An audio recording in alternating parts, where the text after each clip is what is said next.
Hey, what's up guys? Hope everyone's having a blessed Saturday. This video is time sensitive, so hopefully you guys aren't on island time, but check this out. Wu is actually doing a perfect bat as we speak, so in harmonics, this is technically perfect. If you look at this, Scott Carney talks about the perfect bat having a 50% retrace. So here's your first corrective retracement to the 50. Then you have your lower high between the 382 and the 886. This one's pretty good. And then you have your projection to D that closes at the 886. It should be around the 1618 or the 2618. This one's closer to the 2. In his book, he actually talks about the 200 being the best B to C projection to D. So for me, this looks like a really classic perfect bat harmonic setup.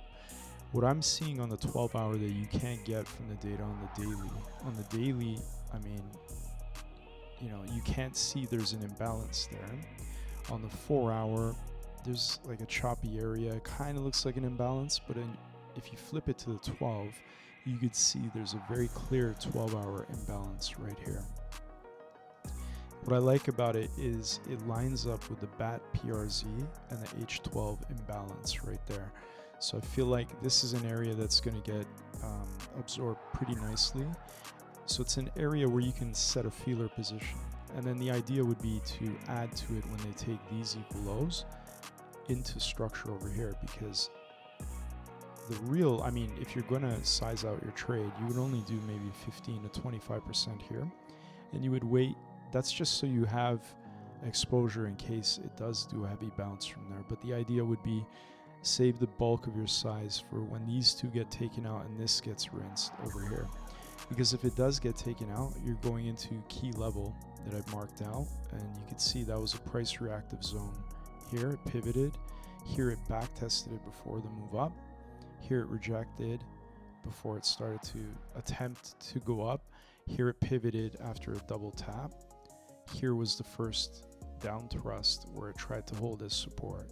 So you could tell just based on the data, this is a very price reactive level at, what is that? I can't even tell. 1483.